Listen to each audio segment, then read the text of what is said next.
The world knew her as Granny from the Beverly Hillbillies, but Irene Ryan carried secrets that would stun you. She was just 5 years older than the actor playing her son-in-law. At 60, she fibbed about her age to snag the role because they thought she looked too youthful.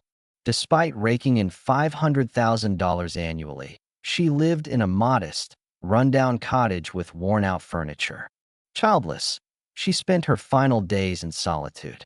The woman who sparked laughter in millions faded away unnoticed, and the fate of her home after her death is truly heart-wrenching. Born Jessie Irene Noblet on October 17, 1902, in El Paso, Texas, Irene was the daughter of James Noblet, a low-ranking Army sergeant at Fort Bliss, and Katie McSherry, an Irish immigrant chasing a better life. They scraped by in a cramped house near El Paso's core, where Irene entered the world, not in a hospital, but at home. The Mexican Revolution, raging by 1910, turned Fort Bliss into a bustling hub with nearly 6,000 soldiers by 1915, casting a shadow of tension over Irene's childhood. Her family's meager income, coupled with the unrest spilling over the border, meant hunger was a constant companion. El Paso transformed into a chaotic mix of refugees, rebels, and peril, with violence creeping close. The Noblets often relied on charity for meals, and young Irene knew real want, a gnawing memory that fueled her drive to escape poverty. Growing up in tight quarters, sometimes sharing space with others, she became resilient and keenly observant.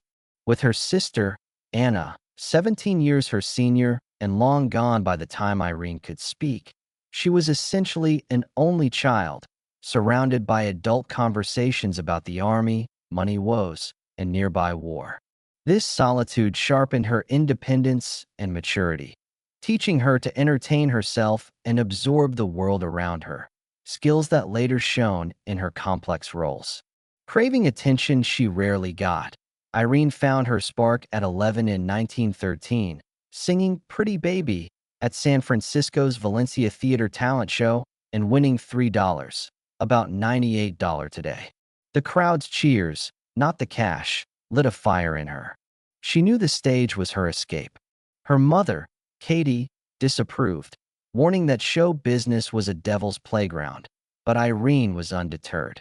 At 14, she boldly lied about her age to join a California theater troupe, defying laws barring anyone under 16 from theater work.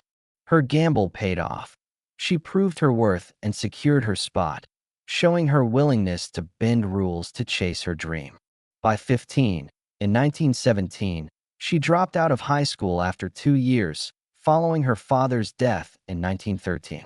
With her family in need, she joined the Ed Redmond Traveling Theater Troupe, hitting the road despite her mother's initial objections. A Sacramento park manager's praise, "This kid's got something special," swayed Katie. By August 1918, 16-year-old Irene was a standout in El Paso, delivering cyclonic performances packed with vivid lighting and costumes. No longer a student, she was a working actress in the grueling vaudeville circuit, where unforgiving crowds pelted bad acts with eggs and tomatoes. At the Valencia Theater, a hook yanked failures offstage, so Irene honed her timing and wit, earning the title of Chic Soubrette, a stylish young star. Offstage, she studied music and Spanish, navigating a rough world of rowdy men and tough audiences with a fierce determination to avoid the garbage toss. Standing just 5 feet 2 inches, her presence was undeniable. She learned early that oversharing dimmed a star's allure, a lesson she carried forward. In 1921, she partnered with Johnny Ryder for a duo act, The Biggest Liar in the World, at the Texas Grand. The pay was abysmal, with 8 shows a week for pennies, and missing a performance meant replacement. No exceptions. Irene never missed a show, even when sick, living frugally with shared rooms and split meals. The fear of poverty clung to her, shaping her cautious approach to money even when fame came. From 1917 to 1922, she bounced between San Francisco, Sacramento, Phoenix, El Paso, San Jose, and St. Joseph, Missouri, living out of a suitcase in cheap hotels, once marveling at a rare indoor pool near San Jose. By 1920, the census listed her as a theater actress in San Francisco with her mother, rootless but relentless. In March 1922, at 20, she wed Tim Ryan, a 25-year-old comedian, forming the act Tim and Irene. Their comedy, mimicking Burns and Allen with bumbling misunderstandings, hit big.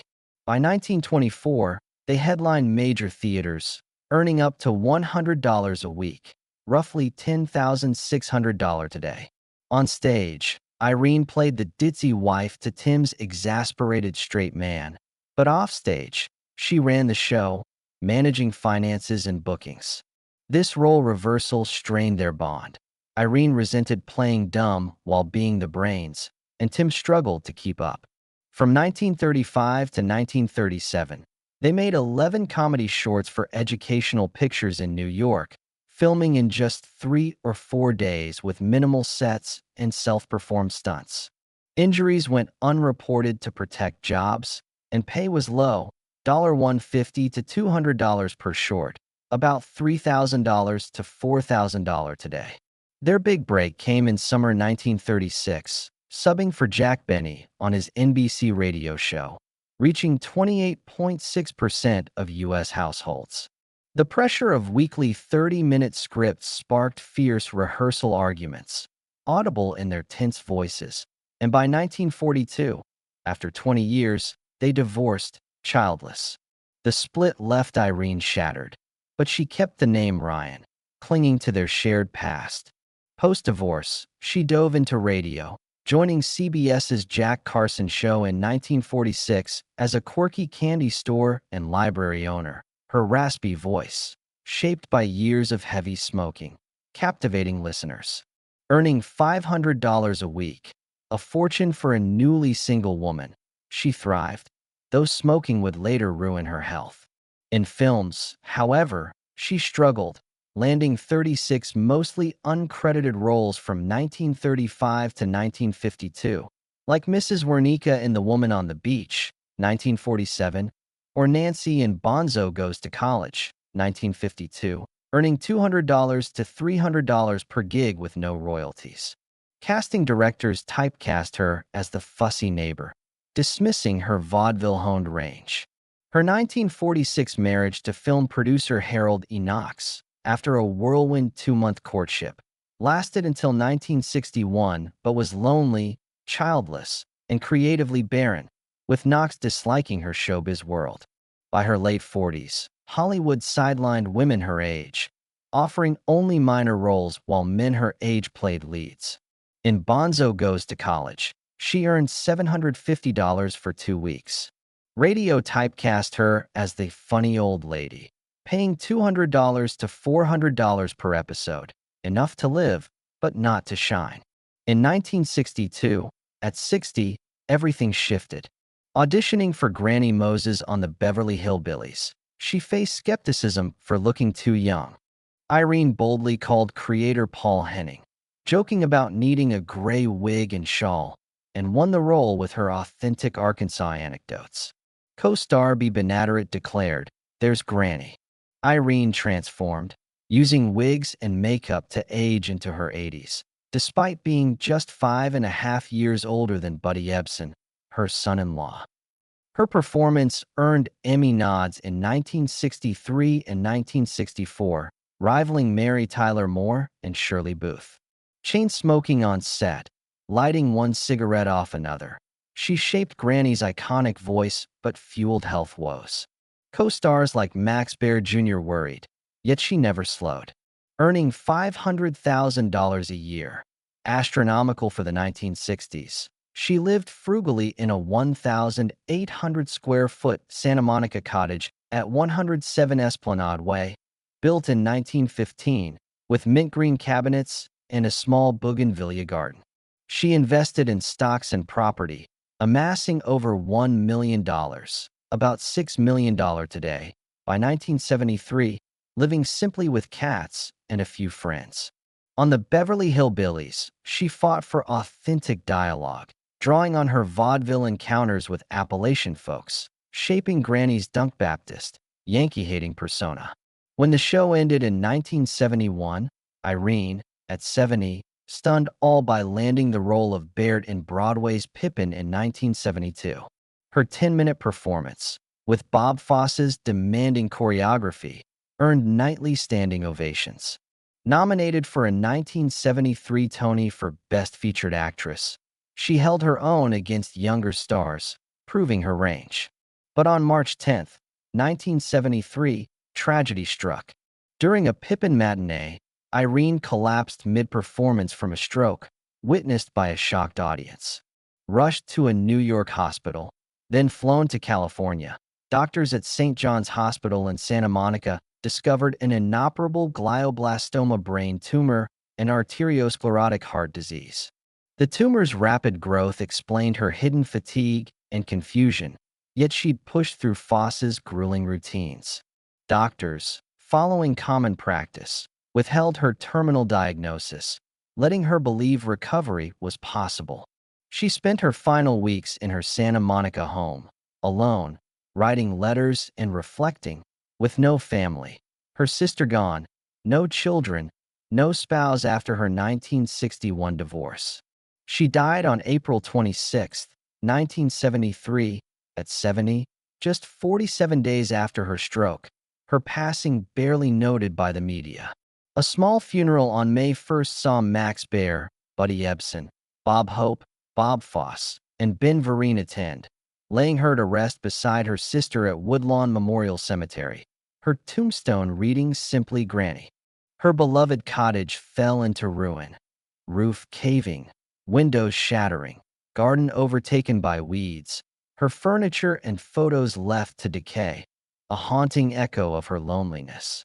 Yet, in 1972, Irene had founded the Irene Ryan Foundation, leaving her $1 million estate to fund acting scholarships through the Kennedy Center American College Theater Festival. Annually, $5,000 goes to a national winner and $500 to 16 regional winners, aiding thousands over 50 years. Her loneliness became a legacy, giving young actors the support she lacked. The media barely mourned her, reducing her to Granny in brief obituaries, overlooking her Broadway triumph, Fosse collaboration, and dignified end. Behind her comedic facade, Irene yearned for family, her two childless marriages leaving a private ache. She found a surrogate family in Pippin's young cast and her foundation, ensuring her name lived on through aspiring performers. Her story, one of grit, talent, and quiet sacrifice, deserved to echo far beyond the stage she left behind.